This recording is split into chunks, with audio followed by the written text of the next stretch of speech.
Hey, Michelle. Hey, We are live. It is so great to have you here for Kumihimo.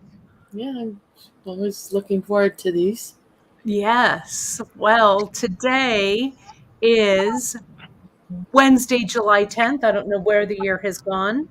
Uh, I know it's Beadshop Live, and our special guest is Michelle Phipps, who is going to be Kumihimoing with the Magatamas. I've got the samples here. You've got your samples there, or your step outs there. So it's going to be a fun-filled. Show today. So before I jump in, though, I've been forgetting to do this lately, so I'm gonna do this real quick. I'm gonna cover your pretty face and say, my friends, don't forget to find us on all of our socials. Facebook, join us over there at the Bead Table. Instagram, if you do anything with our projects or products, don't forget to give us a tag at beadshop.com. Check out our Pinterest pages. Hit that like, subscribe, and notification button on YouTube so you'll always know when we've got new stuff going on. And hit us up if you have any questions at info@beadshop.com. Okay.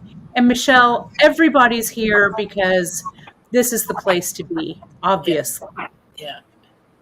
So let's see. Gosh, Everyone's used to say, "Be there or be square," right? That's right. My buddy Pam Chavez is also saying good morning from Fresno. Pam, I hope you're keeping cool. Jennifer is saying she's looking forward to this one. She hasn't tried Kumihimo. Andrea is here. Janice is at a birthday luncheon, but she'll be joining us in a little bit. But Drea is here this morning to say hey to everyone and do some moderating. So we've got that. Our Ellen is here. It sounds like there's a little something in the background. I don't know if it's you or me. Is there something near your... I know what it is. Just a minute. Okay. I didn't hear it before, but there we go. I have my laptop on a cooling rack thing in the fan, but I forgot to mention that I was going. It picks up because I use my laptop. Oh, yes. So it's gone now. Yes, it's gone. I think we're good. Melanie is saying hello. We do look great. Thank you very much for that. Karen is over in Toronto, sort of in your neck of the woods, a little further east from you. She says it's hot and rainy there. So we've got our international audience. I love it. It's hot here too in Saskatchewan. So yes. For us. Wow. It's not California hot yet, but it's going to be there. Yes. And let me tell you, Fresno hot is even more intense than California hot. But everyone, I think, is under a heat wave or something. So I hope everybody is staying safe. I hope that our hurricanes and stuff haven't, everybody's safe and stuff from that. It's been a little bit of crazy weather. So let's go ahead and jump in. I'm going to add my piece to the stage. I'm going to add, whoops, I'll let you rearrange, Michelle, and then I'll add you. But I'll show you, Michelle has made this really fantastic, I'll add you there. Whoops, I took you out. Sorry, I took you out. I have the camera in my face, so. That's okay. I will, let me do this. Let me highlight this one right here. There we are. Michelle made these really great samples for us, and she has a fantastic handout on each of the project pages as well. So Michelle's going to go over kind of the basics of going over this with the Long Magatamas. But I would say please do go and download the handout so you've got all of the info that you need. It's really fantastic. it'll help you all along for sure. Now, Michelle, you have said this project is more of an intermediate project. Is that right? Yeah, like I think I called it the beginner or first level intermediate, because the Magatamas can be, most people in general, either they hate them or they love them, Right. because they can be a little, a mind of their own sometimes. But Mm-hmm. I wouldn't say, if you've never done Kumihimo before, to start out with the Magatamas. I wouldn't suggest that. I would, suggest starting with some 8-0 beads or 6-0s, and Mm-hmm. just getting the feel of the braiding technique and Mm-hmm. how the beads, fit underneath the cord as you're braiding, and just to get familiar with the braiding process as itself. So it's still, it's basically the same as the other two episodes of Kumihimo. It's the same 8-cord. Mm-hmm. The first one had 8-0 beads on it, so it's not really any different than that. I'm It's looking for my samples real quick that you made. the Long Magatamas are just a little, you have to pay a little more attention to when you're sliding them under the warps as you're braiding. Right. The That's the placement. only, to make sure they're seated properly, because if they're Mm-hmm. not, then if let's say you didn't see it, or you're finished, if you could probably wiggle them around so they sit right, but then Mm-hmm. the braid isn't going to be completely tight, and there's going to be a bit of a gap, sort of. And Right. so if you catch it, just be aware of how they're seating in there from a regular bead. But I would suggest definitely starting with some 8-0s or even 6-0s, Yeah. just to get familiar. But 8-0s are a good starting place, and you can do a lot of different things with Kumihimo, just by using multiple colors, or putting on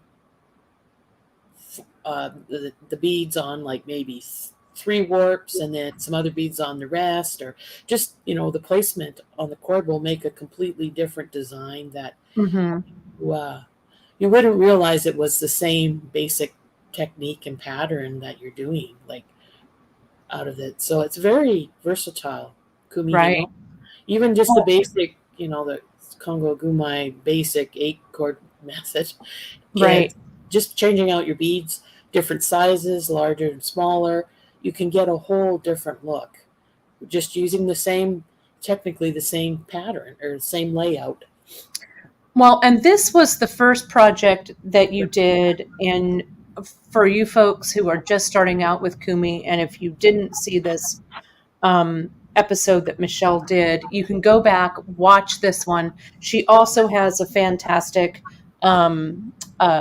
handout that goes with this. So maybe starting with this and then graduating up to these Magatamas, or the long Magatamas, Yeah. might be a good way to go. Or even if Um, you just want to start, like, the braiding process, like uh-huh, the leather one would be good, because you don't have to worry about the right, beads. You don't have to worry about the bobbins and things like right. that, just to get familiar with the beading motion. And Drea is saying everything is over on the Kumihimo page. That's awesome. Thanks, Drea. So you can find all of your everything over there. I dumped out some of these long Magatamas, and then I'll toss it over to you, and we can jump in and start the demo. But the long Magatamas, they're kind of a fun, interesting bead to use.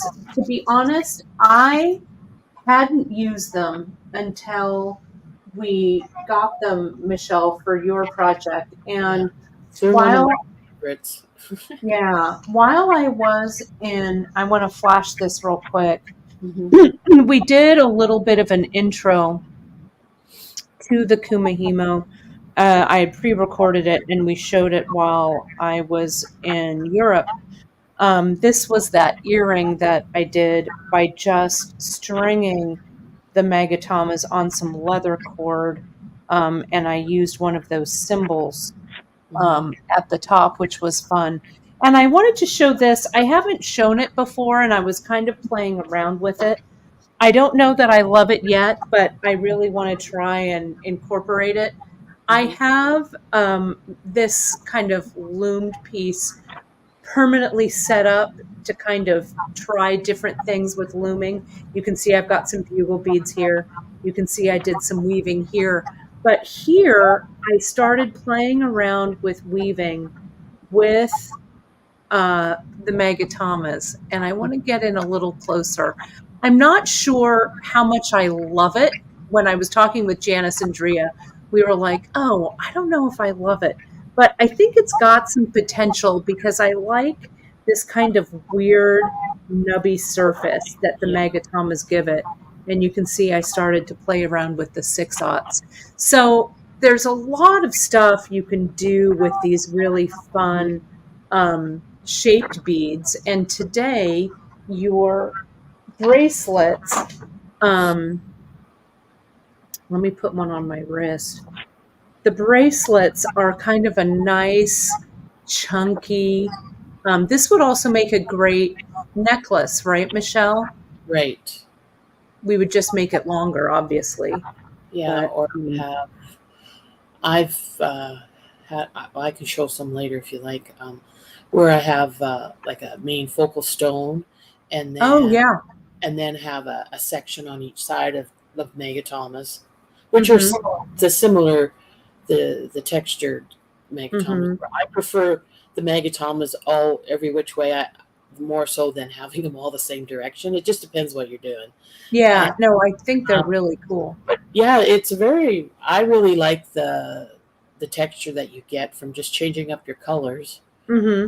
and whatnot, and changing out like that current, like when you had decided that this is what you know when we had the original meeting that we had, that to figure out what I was going to do for you, and Mm-hmm. the bracelet that you chose that you said you wanted to be similar to was like this, except there's a larger lentil bead, and I'll show Mm-hmm. that later after I'm done the demo. But yeah, it's very versatile. It's good for using up. If you only have a few beads of each color, you just throw them in a bead soup and string them on, and Mm-hmm. nice Yeah. mixture of color and texture. No, But they're great. yeah, I just No, Megatons. yeah, no, they're really fun. BK is asking, or she's looking forward to putting, uh, seeing how you put the clasp on, and you've got a really good description of that in the handout as well. Yeah. And Audrey is asking, are there short magatamas? And Yeah. there are. Hmm. They look a little different. Yeah. I Um, have some samples here to show everybody oh, great. the difference, just because it gets confusing, because it goes from Magatama, Long Magatama, and then you get the drops in there as well. So I have Hmm. a few samples of what the beads kind of look like, just so people are aware. Uh, Okay. I've made the mistake of buying a different brand over, like Toho over Miyuki, Hmm. and especially if you're doing something very specific, it can make a big difference. It's something like this, it wouldn't make that big of a difference, because Right. it's Because they're all kind of jumbled it's together. like a melange of things, so it doesn't really matter. So I have a few some samples of some beads, of some Magatama beads, and I have a little bit of history too. So if you Okay, well, cool. Well, I'm going to put it over to your camera, right your with top camera, right, and when you're ready to go. And we'll let you get this show on the road because this is your gig, Michelle. I'm excited um, to learn right along with everyone okay, else. So let me so go over here. here first, I guess I'll just talk about the long Magatamas here. Yeah. Just when you get I found a variance. I know the manufacturing specs say about 80 long Magatamas in a 2.5-inch tube, right? Hmm. But I did some counting, a lot of counting. And I find that the tubes can vary from 70 to 80 beads in a tube, and it depends on, sometimes it's the finishes. So they must measure those tubes definitely by weight, because Mm-hmm. some, I find, like the ones like the gold here, they didn't have as many in the, or they didn't have as many in the tube and stuff. So when you're, trying to calculate something, when you're making something, just always keep that in mind. And it's probably best just to get an extra tube, but Right. it's because nothing's more frustrating than being finished and you need like 4 beads. I'm sure Mm-hmm. we've all been there, but yeah. So with the Magatamas, also they can also be, I don't know. I'll zoom in and see what. Oops, what's going on here? Hmm. There we go. I don't know. There we go. There we go. There we go. So with the tubes, I would, quickly kind of call through them, because you can see like sometimes there's Oh, yeah. a little bit of, for this particular design, it's not going to really make a big difference, but you can see like this one here is really, this one here is normal, and this one here is quite a bit, it's a little bit weirder shape. So, and then sometimes, the odd time, there might be a, it's just like the super duos, there might be some of the coating stuck in the middle, but you can just poke it through. Oh, right. That you can kind of. But generally, they're pretty good. Like, there is a little bit of a variance in some of them, but nothing too major that can't be used. Like in this project, you're not going to even notice that. I mean, because this one is kind of wonky compared to, but you're not even going to notice that in general, like especially in this design. Mm-hmm. But just to be aware of, just quickly go through your beads, just especially with the Magatamas, because there's not as many in the tube as a like a 8/0 seed bead would have. So Right. So you might, especially if you're trying not to, always try to use what you have, kind of thing. So just to keep that in mind, that there could be these ones. To me, these ones look like teeth, but Yeah. these off-white ones. I love that. I love that ivory color. Yeah, BK is also asking, and I know you're going to talk about it, but they say since Magatamas are directional, they're also interested in how you put them on the cord. And you're going to talk about um, right. how you string them. That's going to be on. And Drea just said it's also in the handout as well. So we've got you covered. Okay, so also traditionally, this is what a traditional, or historically, this is what a Magatama looks like. That's a giant Magatama. That's a giant Magatama, yeah. And traditionally, like Magatama, the curve, Magatama means curved, and Tama means precious stone or gem. And this shape can go back to as far as the 1000 BC in historical, like using them as talisman. And they also look like a claw, in my mind, like and they also are a symbol of vitality of human spirit, which I thought was pretty good with these days. Was nice to see that with this going on in the world. And they're considered good fortune, and they're also the early stages of the yin and yang symbol. Oh, I love it. I love all this history. Yeah, I don't know. I like trivia. So, and also for 1 inch of an 8-warp beaded braid, you need about 40 Magatamas. We'll give you 1 inch of beaded braid just as a reference. Okay. And that's basically 5 beads per warp. And the whole size of the Magatama is 1.4. If you go to the Miyuki here, I'll just show you. I'm just going to put this piece of paper here. I don't know. It's probably backwards, isn't it? No, it's fine. Is it? Yep. To me, it looks backwards. But oh, yeah. Nope. Oh, no, it is backwards. Well, some of them are, like the drop. No, it's right. It's not the second camera. The mirroring doesn't happen. Ah, yeah, no, that's correct. This is straight. Yeah, but basically, this is from the Miyuki site. This there, Oh, great.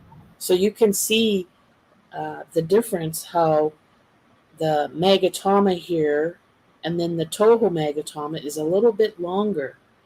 There's like a long drop, Magatama, and long Magatama for Miyuki, and the Toho has all these other different sizes. So it's just good to be aware of that, especially if you're trying to do, something specific. Mm-hmm. And I find that the Magatamas, the Miyuki, are a little bit more squared off on the the top, as you can see here, a little more squared off than the drops are, or the Toho Magatamas are a little more like a raindrop. You can see. I see. Mm-hmm. So if you're, depending on what you're doing with them, I mean, Magatamas are good for peyote stitching and all that too, but just to be aware of the kind of differences. And I find that the Toho ones, and the only reason I have some Toho is because I didn't know what I was buying back in the day, and that's why I have them. But they're a little more bulbous on the end, more true like a raindrop. Than the cookies are kind of a little more flatter on the top or on a couple of the sides. But other than that, there's not, for something like this design, it's not really going to matter if you happen to buy the mixture or something else in there, right? So, because it's a little more haphazard. Yeah. Oh, that's great. Well, that's cool. That's a great reference, and people can go to the Miyuki website. Yeah, the Miyuki website has all those specs that you can go. Great, great. Basically, it's like a whole sample card thing that they have. But cool. I just wanted to show about this, how they can vary. Like you can see here, how this gold one is a normal size, and how this blue one is a little bit longer, and it's right. Usually you don't find too many, every once in a while, but when I came across these, I thought, I got to put these aside just to show them. Yeah, just to share. I mean, they're still usable. For sure. So they're not going to be. Yeah, every bead has a home of some kind. That's right. How and you said for an inch of the kumi that you're doing today, it takes 40 beads. Is that right? 40 Magatamas will give. That's just strictly Magatamas braiding with Magatamas, right? Gotcha. It's about 40 beads for about a beaded braided inch. Okay, gotcha. Yeah, and so this project, this bracelet, takes about 8 tubes. You said. No, it takes. I forget now. It was about, depending on how many colors you use. Right, depending on the colors, right. So most of the design here there are 5 colors.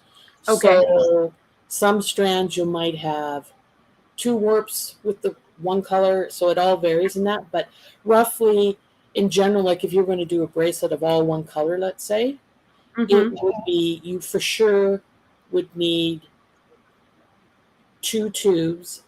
And if your bracelet is going to be a little bigger than a 7.5, make sure, depending on your tubes of beads too, because there's such a $10 a 10 bead difference. There's be your bed 3 tubes to be on the safe side will cover up to like an 8-inch bracelet. Okay. And that's with all Magatamas, but you don't have to use all Magatamas. You could put a couple of warps with 8/0, so then you wouldn't need as many Magatamas. But for a solid bracelet, they're 3 tubes.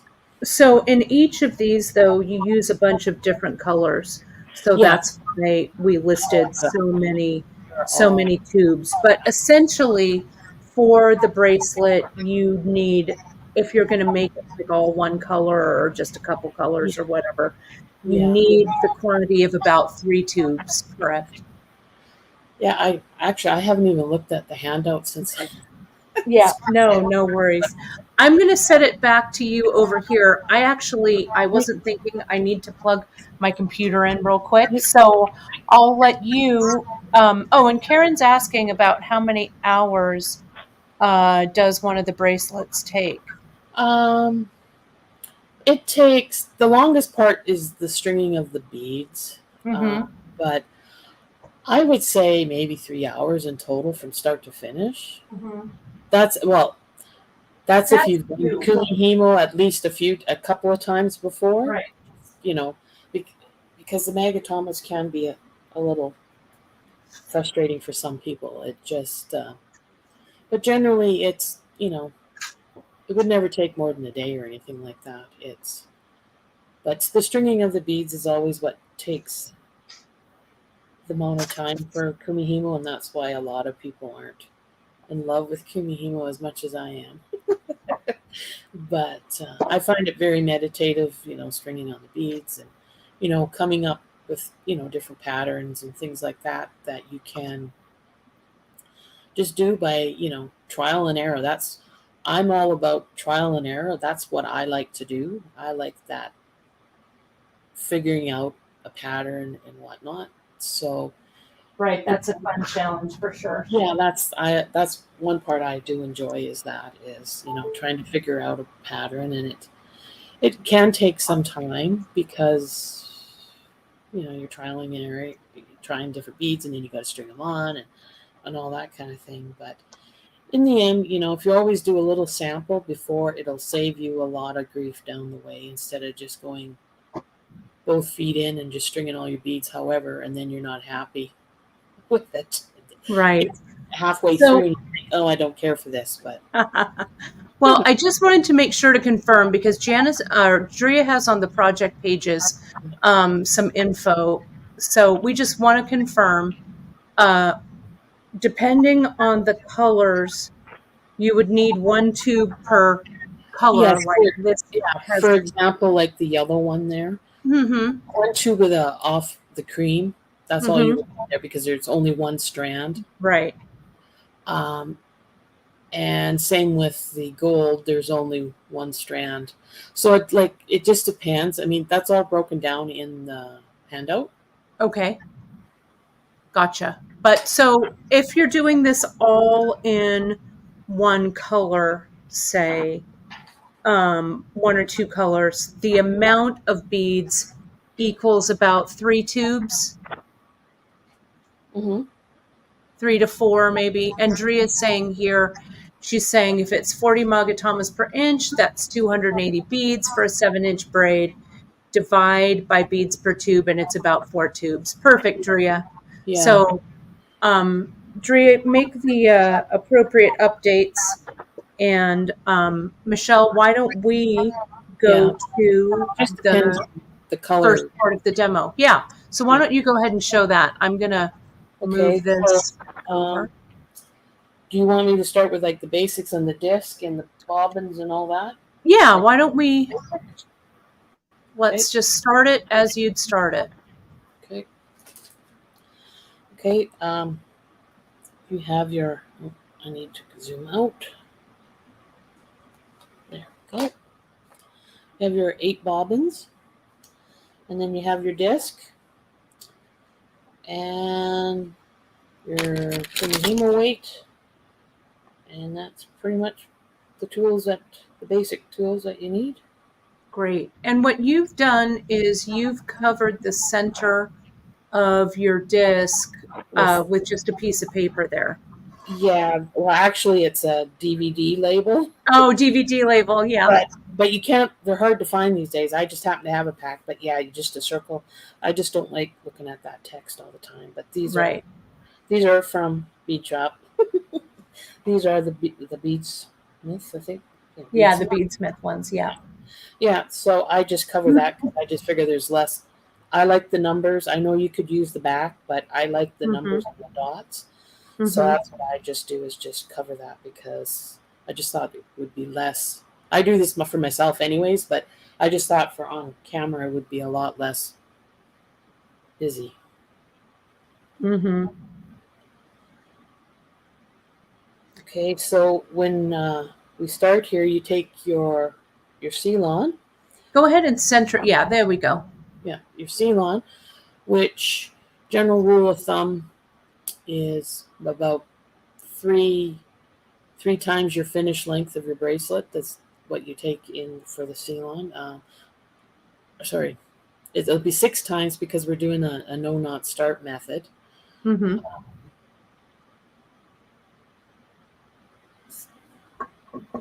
So then you have your C-Lon cut to your design length that you needed, and for the no knot start method, basically with this, because we're working with the clasp right away, you string on your part of your toggle and put the black cords here are in the north and south position, and then what we're going to do is you string on the east and west cords through that toggle, and you make sure that they're over top of, when you slide them into the slots of the disc, you make sure that the cords are over top of the north and south, and then you slide them into slots, and then you take the tails together and you just pull it down to make the cords evenly displaced over the disc. Oh, got it. So that makes it all even. That's very Even. smart. Yeah. And so all you did was you just slid that clasp directly on. There's no jumpering. No, this is That's right just the on attachment this right there. toggle, depending on the type of toggle.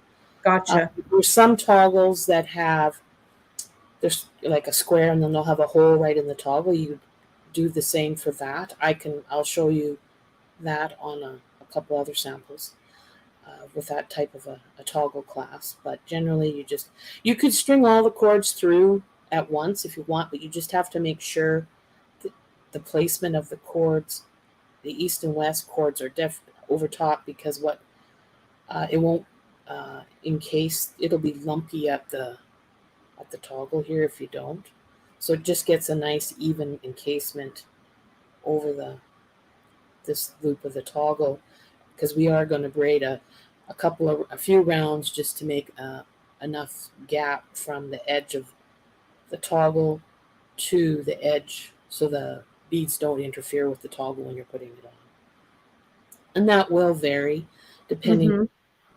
the type of toggle you have, and you might have to do 18 rounds.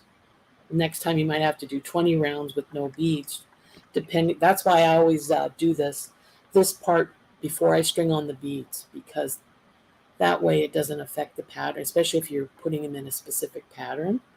So that's why I always do this braiding, whether it's even if you were using a clasp that you glue on, you still need to have a nub about 1/4 inch or so of just a braid, so that you can glue on your clasp. So you would do that the same for that as well, just so that there is that space, whether you're gluing on a clasp or this, you need some space between the clasp and the beads, because especially for a toggle, it can interfere with putting on when you go to wear it, right?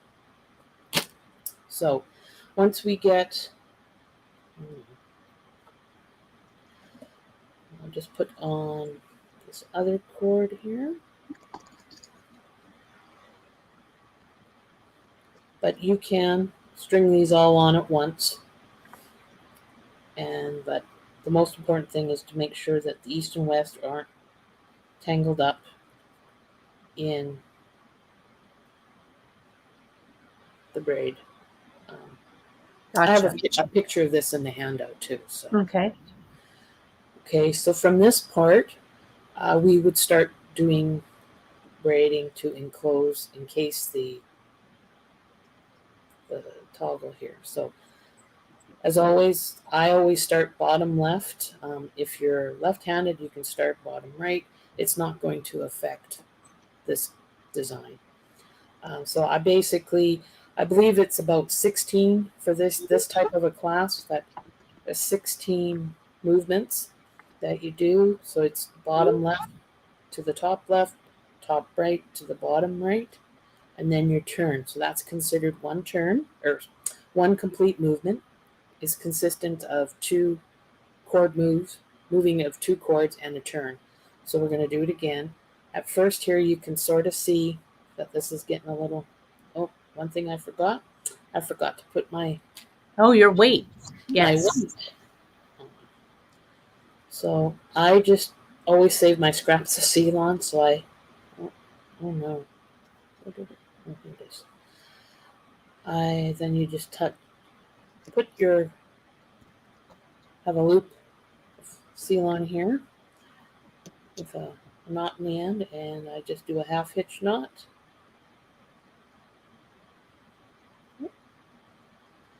Half hitch knot here, and I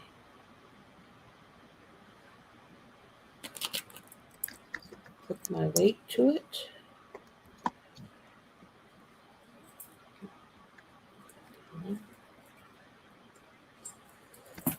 There we go. Get this straightened out here.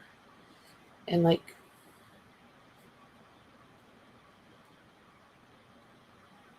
somehow I've got an extra cord here. Oh, there it is. Okay, just put it here. So as you're doing this, now how did I get an extra one? It's got twisted here. Got caught. There we go. All right.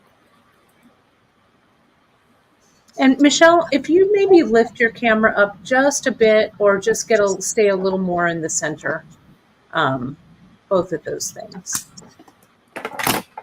I know it's hard to juggle all of it together. Yeah. Okay. So now, another thing I always,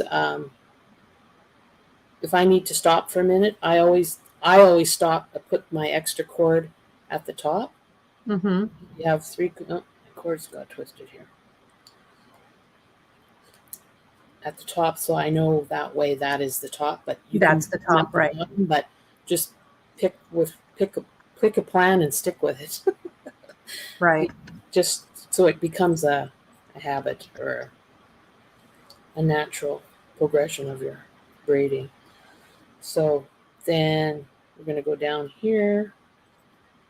We make the turn. So now we're going to do the next complete movement. Top, bottom to the top. Bottom left to the top left. And just give it a little bit of a tug just to make sure all the cords are taut. They don't have to be like really taut, but just so they're not sagging. And then that, and then there. That's the next turn, next movement done. And you do this enough times so that it nicely encases around the toggle. You can see that here in this one. And that way you get that nice little... Right, that nice little end. Yeah, nice little end. So in some cases, depending on the type of toggle you're using, you'll have more or less.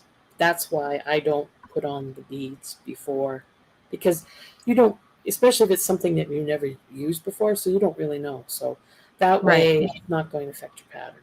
So that way that gives you that nice little braided end on your toggle. So then we're going to load the beads.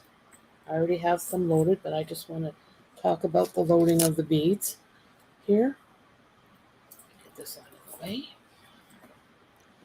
So here, we're going to load the beads in a kind of in a zigzag formation. So here we're going, so I'll just take these off here so I can show you. So our first bead is, I refer it to as the top part of the hole, because there's two ways you can load this, and you get your bead sits two different ways. So the hole here is closer at the top than here, where it's sort of down a little bit. And when you string it on, you're going at the top, and then it kind of goes down, the slanting down. And then the next one is you're going to do the opposite side. So it's, when you string it on, it goes to the slanted side here. The top of the bead will be slanted. And when you string it on, the cord kind of will be going up in an upward motion. So this is stringing it on, and the cord kind of will go down. And then here, this one will be on, some people call it a short side, and then this will be the motion as your cord go through, will kind of go in an upward fashion. I don't know if does that make sense? It does. Does it? Okay. Let's see. So you're putting them on basically one going one way, one going the other. Yeah. So you get it kind of, when you string them on, it kind of gives that zigzag. Right. Kind of like what I did when I did that earring project. Yeah. I'm just going to flash on this real quick.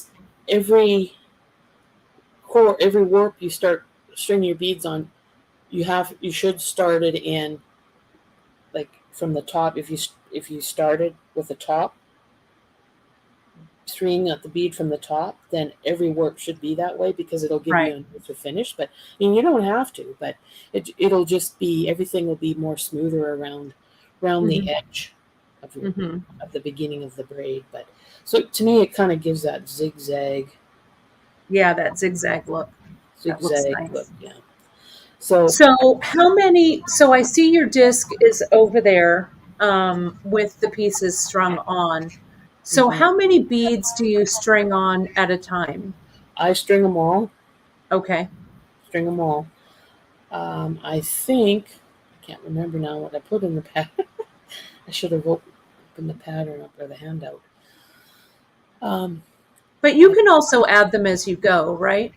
No, because you're in this particular case, when you're using multiple colors on each strand, it's going to have multiple colors. Okay. There's two colors on the strands, and so you could, but when there's multiple colors, you're not going to know. Once, like, if you braid, let's say you've strung half on and you braided, and you think, oh, okay, I want to put some more.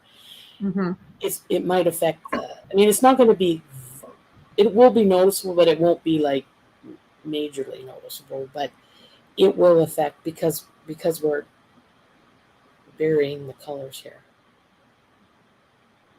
So let's take a look then at the disc that you've got there, and how many beads then, if we say that there are 240 beads divided by 8, so they're probably about 30 beads or so per strand. And that would be, that wouldn't matter how the colors, like, it would be, let's say, all one color, it would be 30, 30, 30, 32, depending on the size you're making of each strand. So, but because there's still going to be 30 beads on every strand. But in this case, there'll be like 15 of the white and 15 of another color. Right. But the 50 overall, it's 30 beads. That's got it. The 30 total. 30 beads. So then, how do we jump in to start that braid?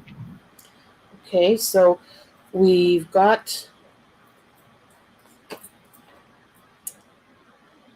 our little nubbin, Some people call it a nubbin Mhm. there. And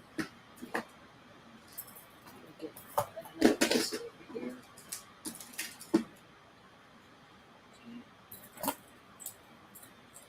Okay. Okay, so here,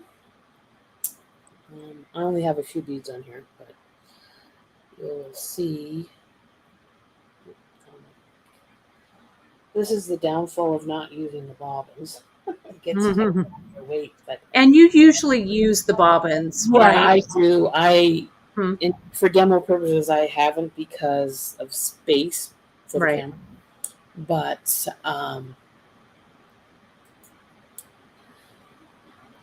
you just string them on. You tie a knot in the end. That's what I like to do here. So you would string the beads on, and I would just tie a knot like a half, as like a cinch knot.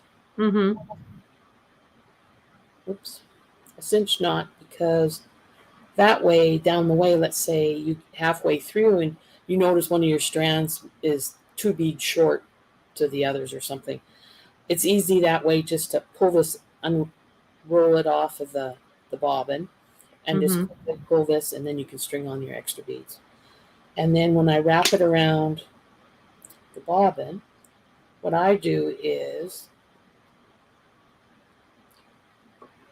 I wrap it once, and then I take this piece here and I hold it on the other side, and then I'll wrap it again, and I do this a few times back and forth. And the reason I do that is, and then you lock the bobbin, is as you're braiding, Mm-hmm. when it gets towards the end, Mm-hmm. sometimes your bobbin can fall off. So if you Mm. still have a few beads on and you don't tie that knot, Oh, the it right. goes They're all going to down. go on the floor. Sure. Especially like with this Magatamas, the hole is quite large, so even one little knot is a good chance your bead's going to fall off. But it also is like a clutch in here, so that as you're moving it, it still is going to be tight around the disc or the bobbin. But you also can just put this whole thing over the bobbin. Oops, do this again. And do a like a loop like this, and just Oh, and then put it through, right, and then tighten it around the center of tighten the it up. bobbin. Sometimes I Sure. do that too, especially Mm-hmm. if That's a good tip. I know I have enough beads. But that's also, I think, in the first doc or the first handout. I think I mentioned Mm-hmm. it, the first handout. But then you just wrap it either way. Yeah, and folks, I encourage you, we're going to update the handout as well, but I encourage you to um, download the first handout also that Michelle did for her first Kumihimo project. There's a lot of great info in there as well. Yeah, everything in the handout is with the beads. I have it broken down by colorway, Mm-hmm. and it's all basically the same. It's always about 30 or 32 beads per warp, and Mm-hmm. then depending on what colorways you're using, if you want to use multiple colors or not. But definitely Right. 3 tubes of beads, 3 tubes of long Magatamas will get you an 8-inch bracelet roughly. And that would be of all one color, so you might not need. Sorry, that's not right. I just 3 tubes of each color. So that's what I mean. 3 tubes of each color will get you, depending Right. on It just depends. It just depends on, well, it that's just depends on how many colors, just as yeah, long as they all equal about 4 tubes yeah. worth of beads. That's why I put specifically the amount of beads, like 30 Right. beads or whatever, because Yeah, it all 40 beads per depends. inch. Right. Yeah, it all depends on if you have one warp with one color and 3 warps with the blue and whatnot. Right. Right. But generally, I think, um, yeah, So let's go ahead and start. Let's keep braiding. Let's get those Magatamas in that braid. I'm excited to see that part. okay. So now when you've done your last movement for the encasing of the toggle. And how many, just to remind me myself, Mm-hmm. you've encased the toggle. So do you do one full braid, Michelle? One complete movement. One complete. Okay. Yeah, so Gotcha. one complete movement. And So that gives you that little nub that you were saying at the right end. back to that. Yeah, there's a little Hmm. that little bit of a space from the edge of the Right. loop on the toggle, and it'll be enough space to allow for the bead and for the beads. Gotcha. It's more important that with a toggle than it would be with a magnetic clasp, right? Right. Because the toggle needs a little bit of room Yeah, to yeah. move. Hmm. So when you're finished or done your last movement, you'll notice that the braid here is coming underneath. That's very important because this cross piece here will be where the magatom or the bead will catch under. Hmm. So now you've loaded your beads on, and I've loaded starting with the top down. The first bead is the top down, and then you just lift up the cord out of the slot. Well, probably would help if I started in the right cord. Yeah. There we go. Bottom. Oh, see, now I lost my bead. Ay, ay, You're doing great. ay. It's. I'm just going to grab a weird color bead here.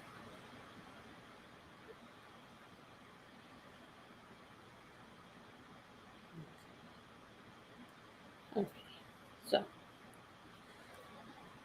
so we're going to catch it, and they fit nicely, but there's sometimes certain magatamas just don't. They're a little persnickety at catching, especially after you've got a few rows in here at the beginning. Hmm. So you catch it underneath the braid. Maybe I should zoom in here. Maybe there we go. So it's under. Will be under. Right. It's caught underneath that one. Right here. So then we'll do the next one. Hopefully I didn't lose it. No, I didn't. See, the holes in the magatamas are quite large, so just a basic knot is not good enough. So we'll catch this one. And Michelle, if you could push that down, where you're a little out of frame. Yeah, there we go. I like this up close, but you have such a tiny room to work that's. Yeah, there. Yeah. Oh yeah, I see that. Yeah. And then what you also can do with an awl, if it's just not sitting right, like this is not quite sitting right here, give it a little, stick the awl in there. And you want to get this so that the point of the magatama is just seated right, and you'll be able to tell if it's seated right or not when you're actually doing it. And you can always good to just get in there and give it a little zhuzh here. Right. Little There, nudge. it's sitting evenly underneath the cord there. So we do our turn, and then we'll do the next one. And you're turning to you're turning clockwise or counterclockwise? My instructions say turn to the left because a lot of people get clockwise and counterclockwise reversed. Got it. So you're turning to the left. Turn to the left. Got it. Yeah. So that one just easily went under there. That. And next one. Tried to do all different colors so you can see. I got my finger in the toggle because my my weight isn't hanging, so Gotcha. Yeah, you need a little. Yeah, I need a little leverage there. So that one there popped under. It's okay. And ideally, as you're doing this, once you have a few more rows, you will see that in the middle, the core, the the center of the braid should have you should not see any beads in there should sort of be a bit of a gap. Mm-hmm. Once you'll see that as you progress here. So we'll drop another one. I mean, they actually do work pretty good for catching, generally. Mm-hmm. But every once in a while, if one is a little funky on the end or something, might give you a little grief. But an awl is a really good tool to get in there and get And you're a little out of frame. Sorry. There we go. Great. seated here. And so you can see, folks, as Michelle is filling in, she's now on kind of her quote unquote second round of braiding. Yeah. That those Magatamas, they really are sitting like one on top of the other, really. Yeah. So now this will be like these Magatamas will be sitting on top of the other ones. So this is where you might have, in certain ones might need a little coaxing in to sitting right. But you see how this Magatama here is pointing towards the middle. Mm-hmm. Sometimes I find that certain finishes on them make them spin around a little more. Mm-hmm. It just depends. But these ones are all behaving pretty good. All right. But you would just make sure that point is pointing to the center, basically. Mm-hmm. And this is a good one to practice, just like you're doing here with some different colored beads. Yes. Kind of jump in, put your different colored beads on, and do a little practice run that you don't have a lot of emotional investment in. Right. Yeah. Nothing's more disheartening is when you put so much time and effort and then you're not happy with it in the end. Right. Especially, it does take the stringing of the beads for Kumihimo does take most of the time. The braiding part goes quite quickly. Mm-hmm. Especially once you get the rhythm. If you could go ahead, Michelle, center that one more time. There we go. So how many rounds? Have we completed our second round yet? No. Okay. I've ran out of beads on this one, but I'll switch the disc here. I've got another one here. Yeah, let's go ahead and switch the disc. Let's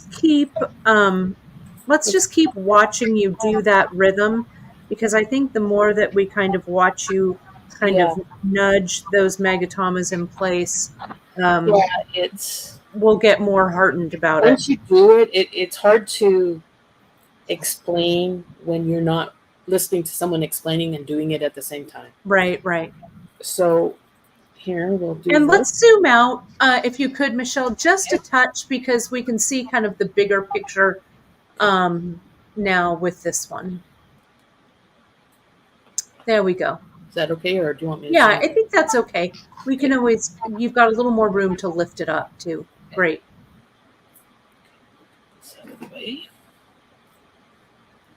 Alrighty. So we'll drop one. And here, it will go in here just fine. If not, you just take your awl and twist it. This one's actually okay, but you just give it a little nudge. Just of course, when you want something not to do what it's to show something, when it happens, it doesn't happen. Okay, I think this will be the one, I think. So this one here, you get it under. It's not going under that cord there very easily. That way, before you get your cord in your slot, and you see how that's not completely under the cord. Mm-hmm. So you just get your. This is why your tension, the weight, this is so important, right? Because the weight's not proper, but. See how it popped out? Back. And right, you want to get it right under that first cord. Yeah, cord. And what I do is I stick my thumb over it, and then I tighten that cord that's actually the bead the cord that's that the bead is on. under. Mm-hmm. I just give it a tight and it kind of locks it in place. But Mm-hmm. I always get in the habit of my movements is I put a bead, I put my thumb there so I don't let it think it can pop out that way. Right. I think it has a choice. So then we'll go to the next bead.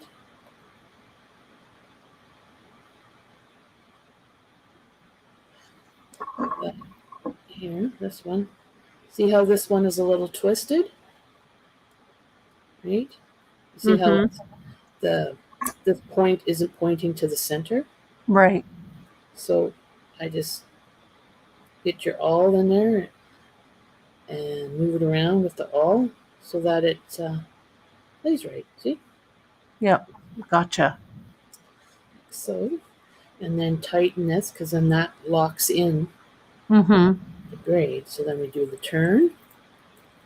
Just a minute. There we go. Do the next bead. And then. Yeah, and the bead, when you push it down, it is really going almost in between the two strands. Yeah. So like if you see, here, I'll put this one in here. So this is the beads that are going horizontal. Mm-hmm. Sorry, the cords that are going horizontal Mm-hmm. is underneath it. But then if you look below, the bead below it is a white one. So you're stacking, they stack on top of each other as you're braiding.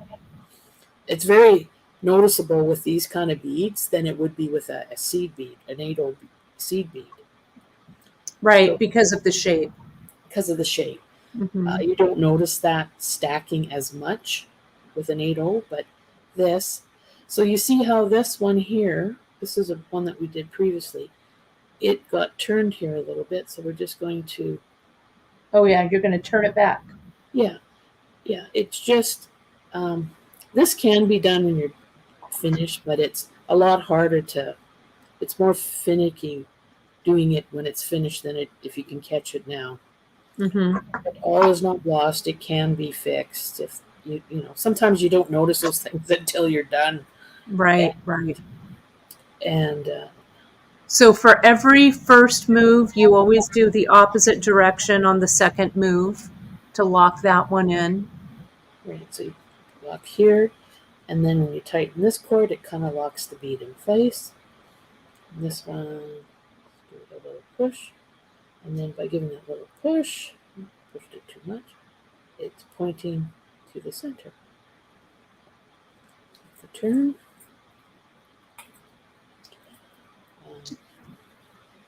Great. Do the next one. And again, like anything else, I think you, like, especially with peyote stitch, that's the one that always kind of gets me. You have to get past your first couple of rows Right.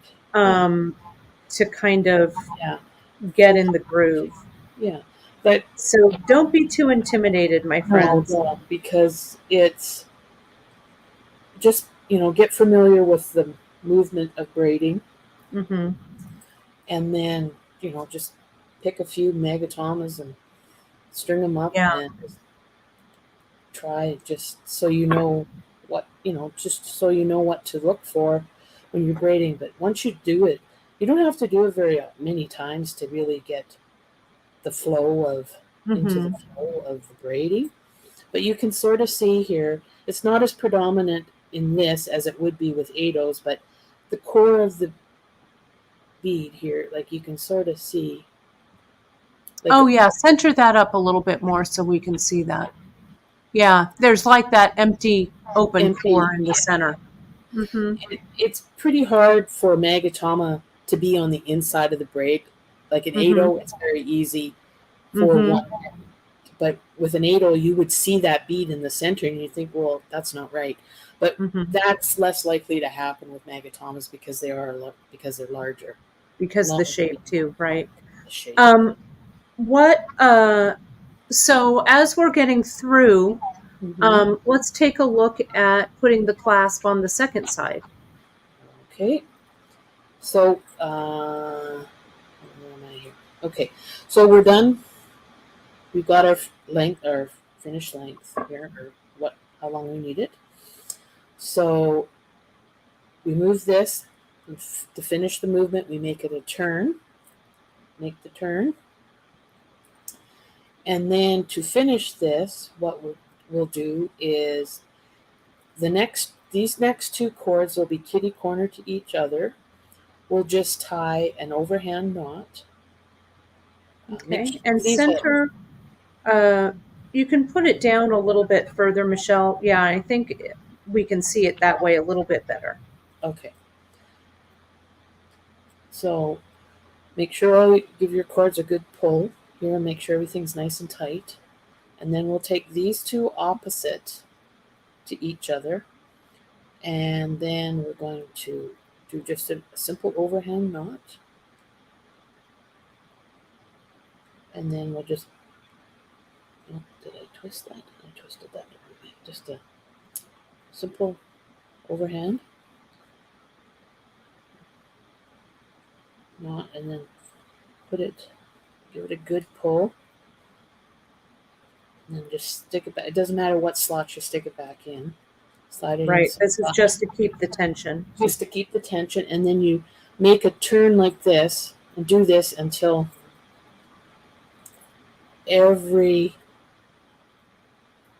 all of your 4 pairs of cord have been tied off. And don't skip this by only doing 1 or 2, because your bead will start coming unraveled, even though you've got it tied out of the braid. Ask me how I know that. So all of the strands, 4 pairs. Yeah, so you have 4 pairs, and then you turn it, and then now I lost count here, but whatever. Okay, this here, yeah, this should be the 4th one. So here, then,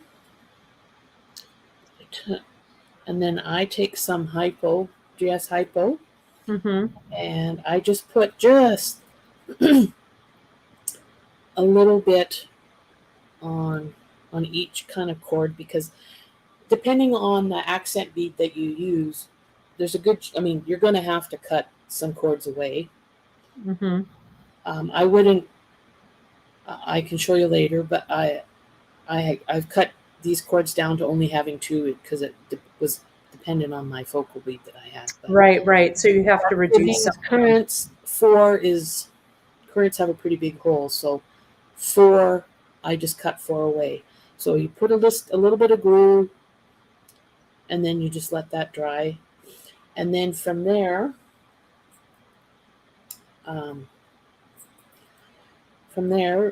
once that is dried, then you can take it off the disc. I'm not going to put the glue, but right. We'll pretend that the glue is on there. We'll pretend the glue is on there and dried. Right. And then you can take it off the disc. That's exciting. Yeah. Because once it's off the disc, there's no going back. Right. I've tried so many times. No, that is for sure true.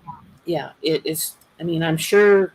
Okay, I'm just going to cut some of these cords away just so I don't have to deal with these beads. Okay, so now, this is where you will test, the opening of your bead. Right, to see what fits. We know the currents are going to fit. Mm-hmm. And then on this particular one, I used a Hishi. There's not a Hishi, a circle of bronze. Right, circle of bronze. So pretty. The other ones have a circle of silver, circle of whatever. But this could be anything you want. So here, I know. Oops. Maybe I should have put some glue. Oh no, just a minute here. Okay.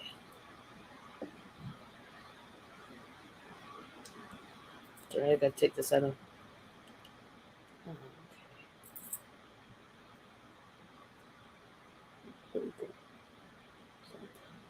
not the right cord. Oh, there it is. Okay, I'm just going to put another knot in this one. Yeah. And then here I'm going to cut 4 cords away here. Gotcha. Because you want to thin it out so that they go. So that it goes through the Mm-hmm. these 4 works really good in this. Mm-hmm. You could go to 3, but 4 does work okay in this. So I'm going to cut. And I would recommend folks that when you glue all of those knots, let that glue really set, Yeah. because those are ending knots for Yeah. sure. So That's why I like the hypo, because it got that Mhm. thin nozzle that you can really get in there, and Yeah, really get it right in there. you don't have to have a lot of glue, but just make sure everything's Mm-hmm. glued in there and dried. And then here you just, you know, what I do when I cut these cords is I try to kind of evenly cut them. Cut one on one side, one on the other, just Right. So it's not all coming off from one. one Yeah, side, so it's balanced. That makes yeah, sense. yeah. It's And Karen is saying, Karen K, she's saying, "Oh, this project is intimidating." Well, I'm agreeing with you, Karen, just a little bit because I am not a Kumihimo expert. But if I were tackling this, I would do just what Michelle is doing there and make a little short demo project. What I find when I'm teaching myself a new technique, if I just make a little sampler, I'm not so emotionally involved in the piece, if you get my meaning, that if I screw up or whatever, it's no big deal, right? If I were going in and going, oh, I'm going to complete this bracelet, but I don't really know what I'm doing, I've got a lot of emotional investment tied up in that. So I'm almost sometimes too worried about mistakes. But just make yourself a little sampler, dive in, um, and then, and then give it a go. That's what I'm going to do. I'm going to do a little short sampler with this. yeah. Once you get at it with the bead, it's. I know it can seem intimidating, but once you get going, it's not as bad as you think it's going to be. Right. It's but just need to be familiar with Kumihimo in general. Yeah. It's a big thing, right? And you're beginning, the one you did on just the simple braid, you've done a few different ones where we've talked about Kumihimo and you've shown designs and stuff like that. If you really have not done much Kumi, go back to the beginning, friends, Mm-hmm. and take a look. Look at that first one, do the simple braid, um, and then add your second. And yeah, Clarissa, it's exactly the same. It's Mm-hmm. like a gauge swatch. And I get that from knitting. I am one of those knitters who definitely does a gauge swatch. I want to know just how my result is going to be. So I think in the long run, And I it mean, will isn't it'll much serve you. than knitting and crocheting with the your tension too, right? Mm-hmm. That can be, taken consideration too. So yeah, Mm-hmm. like everybody's going to be a bit different. Mm-hmm. So now you've gotten all four of those strands through that circle of bronze and through that Yeah. current. Yep. So now we've got circle bronze, the current, and now we're going to use our closed ring, and we'll put the closed ring on here, and then we are going to So that's a soldered ring right there, correct? correct closed soldered ring. Yeah. I mean, it could be a jump ring as well. Okay. Just make sure that Yeah. it's super closed. Yeah. It's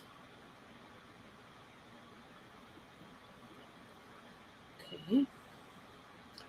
So here, then we're going to go back through the current, and of course here you do one at a time to make sure your cords aren't twisted Mm-hmm.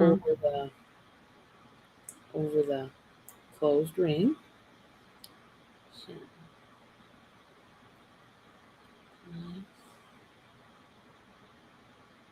Right, gotcha. So you're just, and we do this a lot with other clasps and stuff as well. any finishing of raw ends is something like this has to be done. Oops. This is also the part, and Michelle's going to show you when the clasp goes on. You know, when you're making this piece and your first piece, you can kind of figure out like length, you know, depending on how much Kumihimo you've braided. Let's say that you need to make it a little bit longer or, you know, so what I would recommend is lay out your Kumihimo piece, Mm-hmm. measure Mm-hmm. what kind of you have left, and then you need to factor the length of your clasp in. You need Right. to factor the length of the beads on the end in. So Yeah. braiding about 6 inches It's to about 6.5 inches yeah. is going to be about right, Michelle? Yeah, that's about right. I mean, it's going to vary depending on if you want a larger bracelet or not. But Right. roughly, basically, like in my handout, I have that. What you should do Mm-hmm. is take your roughly the length of your clasp to both Right. ends of the clasp, and then your accent.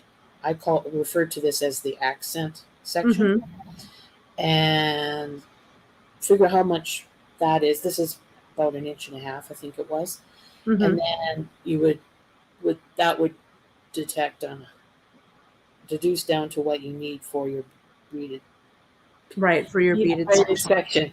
Mm-hmm. And but also, trying it on, the best that you can, or measuring, Mm-hmm. measure as you're going, especially when you're not, especially for the first one, because once you get the first one, then you'll know, and always write down notes and stuff as you're Mm-hmm. going, just for the next time. So if you get interrupted, that you know where you're at or what the Mm-hmm. measurements and whatnot are.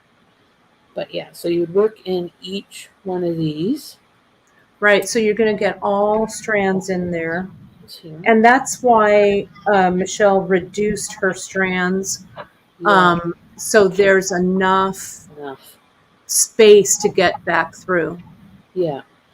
And then also, too, I suggest that when you're finished, depending on how much, before you get to this part, or you take it off the disc, and let's say you got like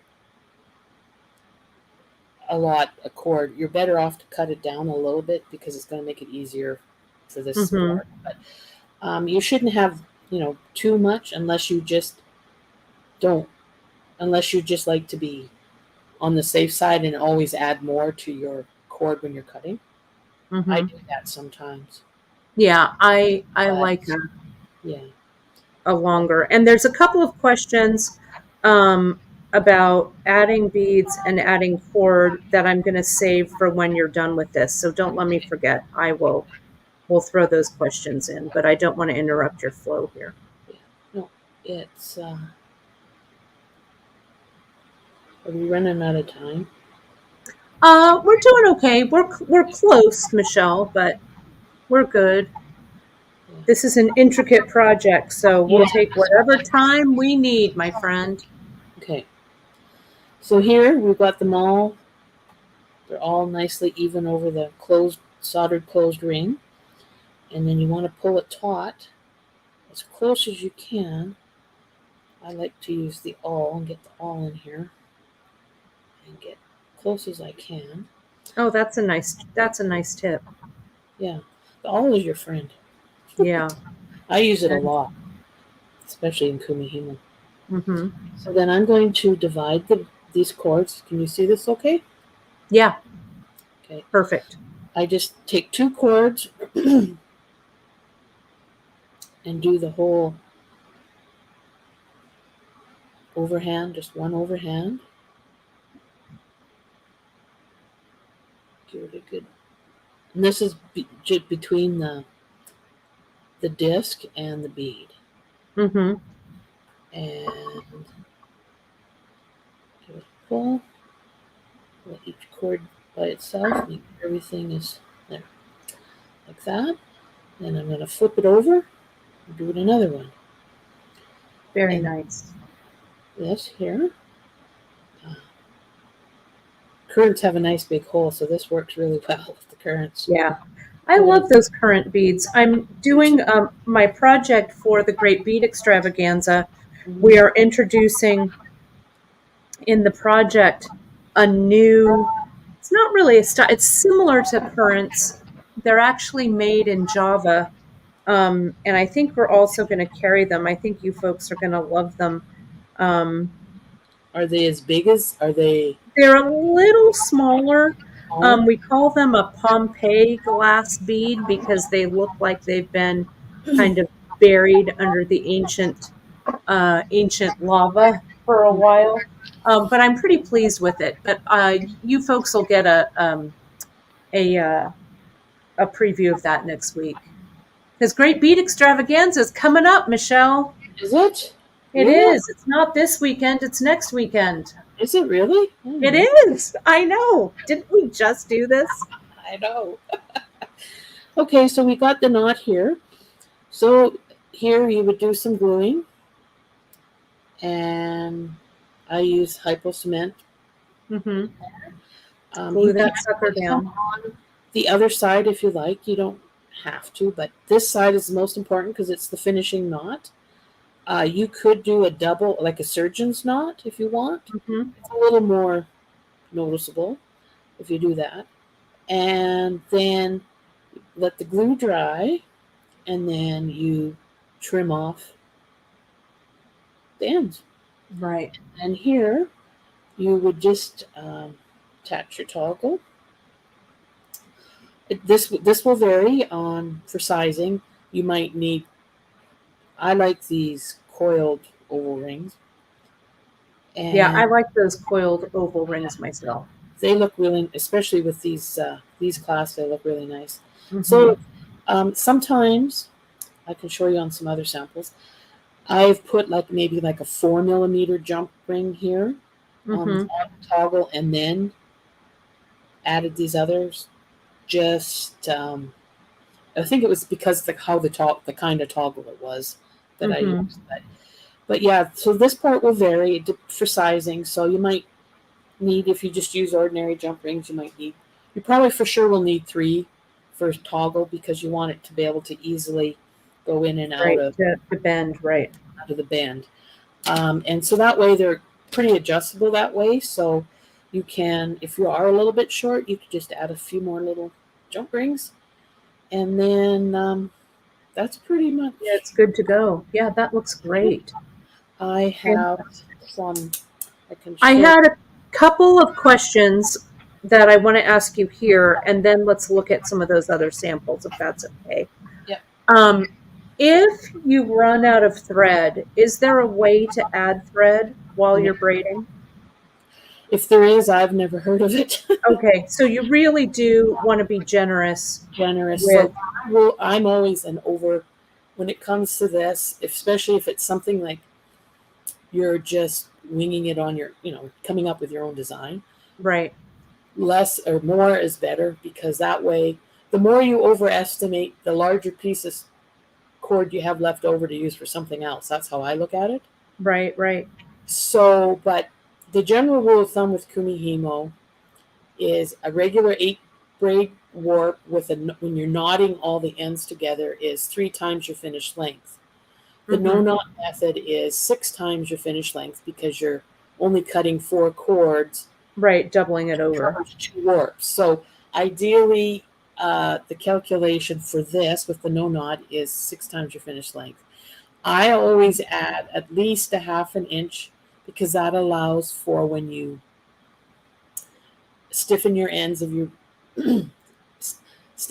these particular Magatamas, you can string them on without stiffening your ends, but it always makes your life easier if you stiffen the ends. Right, using some zap. You pretty much have to stiffen the ends. So I always add on at least 6 to 12 inches to that number to allow for the ends that you glue, stiffen.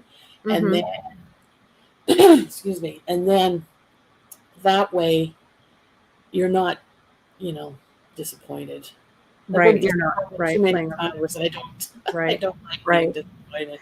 And then for bead adding, let's say that, I mean, basically on the three, on each strand, you want to string about 30 of these or so for the 8/0 or for the 8-inch bracelet, or, Yeah, you know, yeah, um, you can kind of do the math there for a necklace or whatever. But yeah, you would just have to unwind the bobbins, like restring. yeah. So And it's a in this, little, it partic- can be done. yeah, it can be done. In this particular case, if you're going to do that, I wouldn't use up all your beads. I would wait till get to the point where you have like 3 or 4 beads on each cord, and Hmm. that way you can see, because we varied these in color, right? So Hmm. that way, if you have 3 or 4 left, then you can see, okay, this is the direction I need to go for when I add on these beads.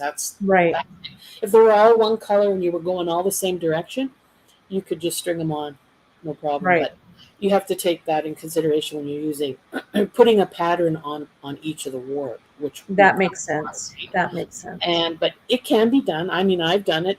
I always don't wait until you have like one bead on one strand and think, oh no, I'm out of beads. But Hmm. so you could easily take it out, take out a couple of rows so you have a few beads so you can see the alignment of the beads and what order they're in, and what the beads that you need to add on Right, what they need to look what like and where direction they you need need to to orient. start. Sure, Like that in all makes of sense. these, they all start with the top down. You're always the very first bead, and the beads were an even number, so you know that the last bead is going to be an, In the an up, opposite. in Yeah. the direction, up motion, and um, but it can be done. But just don't wait until you have none on your cord, because then you just have to you back out of your weaving, which is easy enough to do, and Right. so you can see where you're at. So it can be done, but adding cord,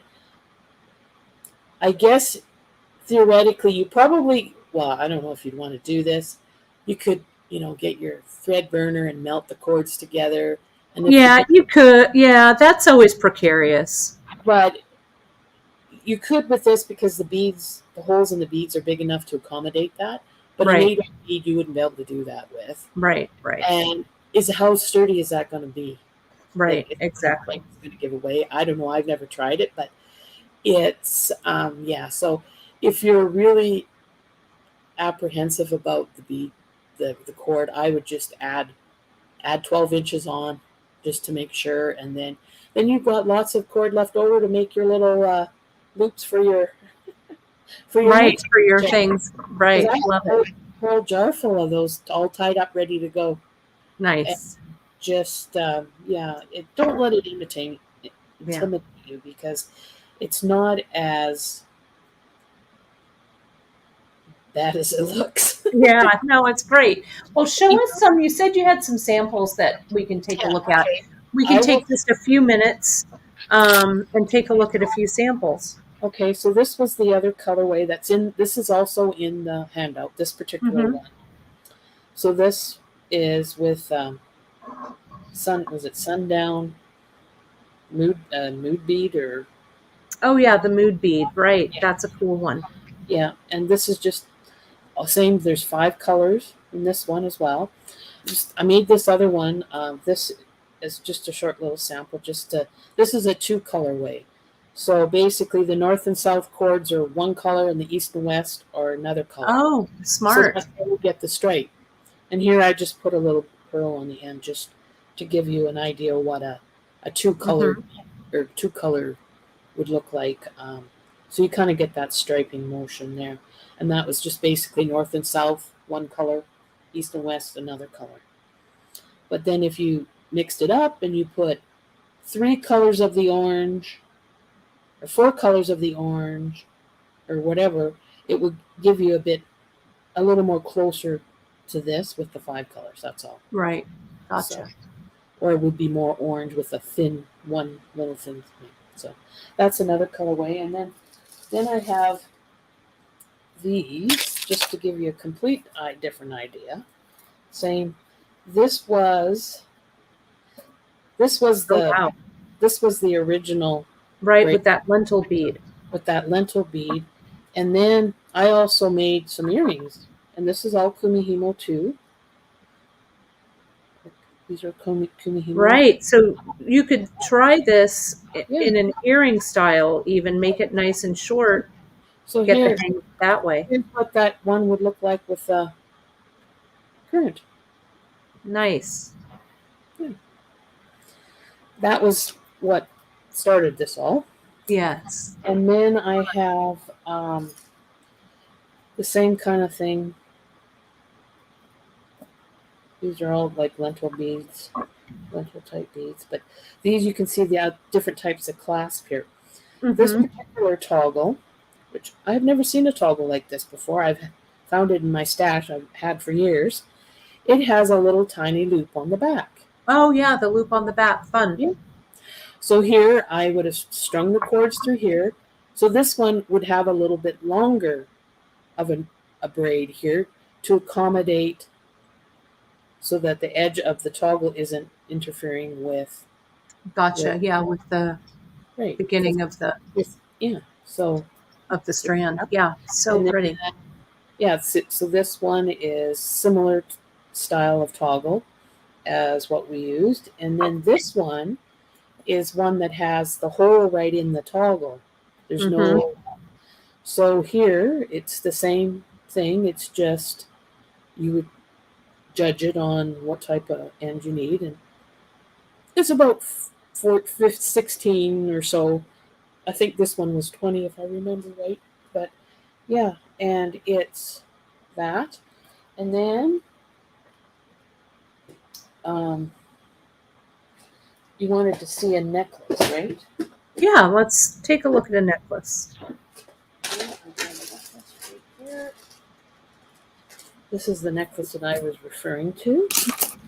It has this one actually has Magatamas and long Magatamas and Magatamas in it. Oh, yeah. This Wow. particular one. So here, it's hard to see because this particular one here is the Magatama.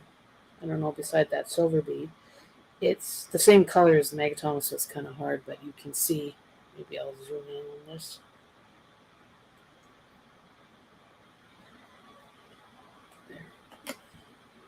Oh, yeah, you can see the two different sizes in there.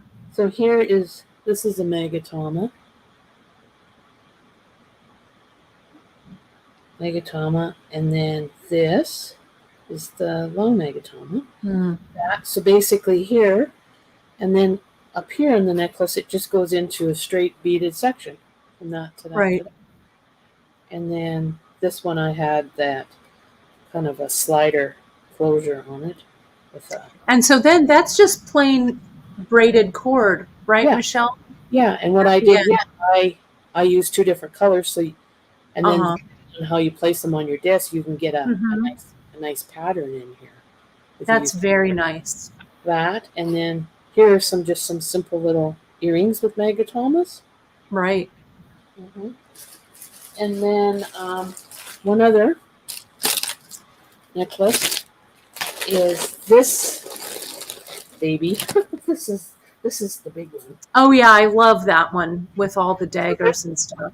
Yeah, this has got daggers, and this is the chain. I can't remember what you call the chain, but it's like dangle. All these little dangle thing. Yeah, it's really cool. Yeah, so I removed all the dangles from the chain and strung them on as a warp, and then I have really clever straighted daggers, and these are the Long Magatamas, and of course how you place them, you can get them to look twisty. And then this is just a button.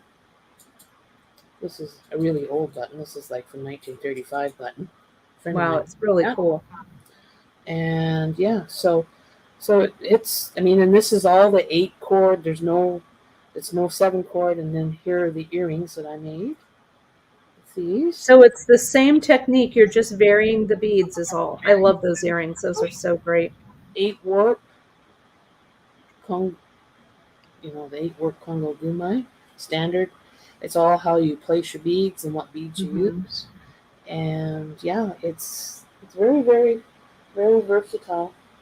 So Mary's asking to get kind of that twisted look that you have there. Do you remember the bead placement at all? You would have to. These are just this necklace would have been done in kind of sections. I would have only strung the beads on for this much because you couldn't wrap this around the bobbins, right? Right. And then this would be a section separate to this. Right. And like this is with a magnet at the bottom here. So with that twisted though, the one that has the Magatamas and the Long Magatamas, it kind of looks like it's a twist, but I think it's just the bead placement. Yes, right. So you did like a section of the Long Magatamas and a section of the short. Yeah, the 8-0. There's 2 color 8-0s in there. They would be like, I think for this it would be four strands were the Magatamas, and then 4 were the 8. But it was the placement. It wasn't the complete north and south. Right. It would be 2 would be in the north for the Magatamas, the 2 on the east, and then the other opposite way would be where the 8-0s are to get this. Gotcha. I think that's so. You just kind of have to experiment with the bead placement. Yeah, it's trial and error, all this. But yeah, so Magatamas are, and I've used them a lot. Yeah, it's an interesting bead, that's for sure. Yeah, I mean, you can. I mean, if you put them all in the same direction, you get a very nice smooth. Let me see. Yeah, I'd like to see that. I know a few people were asking what it looked like in the same direction.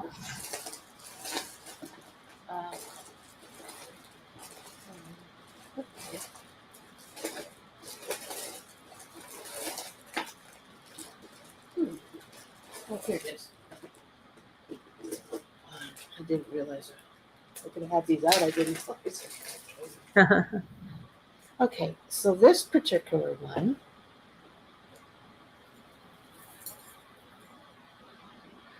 is, oh no, this isn't. This is just this is Magatamas just on one strand. So Oh, but that's a cool one to see, if the Magatamas are just on one strand, how it meanders through. Yeah, that's cool. The bracelet's twisted, but it's really not. It's just how yeah. That's neat. I guess I don't have one.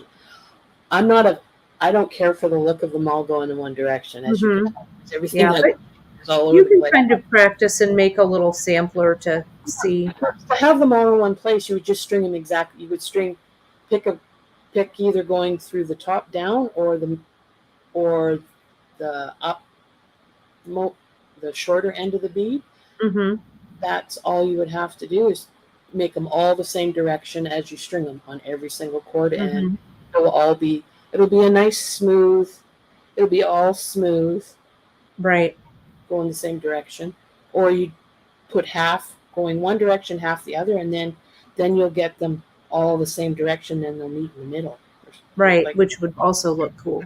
Yeah, there's the options are, there's so much options. That's great. A lot of it is trial and error and recording. Write down what you do. Yeah, that's the ticket, so that you remember what you've done. But here, really cool, Michelle. So, yeah, love it. I'm going to show your samples one more time, and then I think I'll let you get back into position unless you've got anything else to show. I have nothing else to show. There we go on my kind of rustic background there. On that dragon bracelet, Michelle, were those a glue-in?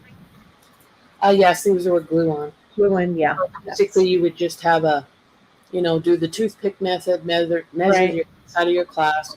That's how long your braid would have to be. Whether you use if you use a knotted start or no knot start, it's all the same. You Mm-hmm. will bring in whatever the length is, probably a 1/4 inch or so. Mm-hmm. I think these ones were quite deep, but yeah. So you have that little end, and then you just glue them in, just like you did Yeah, just like on your beginner right, like the leather one. one and the beaded one too. Yeah. So there we go. All right, let me add us. I'm going to take that out. I'm going to take this out. Whoops. Let me take me out. There we go. Okay. Oh my goodness. What an epic show. I just hope I haven't really intimidated everybody that they don't No, want to try. I think it's great. I think that people, seeing more advanced work and having a challenge, I think is awesome. So don't forget, my friends, to download all of Michelle's handouts. They've got a lot of great info in there. Mary says she loves all of these sample colorways. And thank you again, Michelle, for sharing your expertise. We want to second that. Thank you so much with your Kumihimo expertise. It's helping to further my Kumihimo education, I guess. Yeah. It's not as intimidating as it appears. Yeah, no, it was great. It was super fun. And folks, you can find all of the replays on our YouTube channel. Great place to find them all. You can watch the replay, watch it. And what Ellen does is she timestamps everything. So you can go forward in the timestamping. Ellen does that after the broadcast.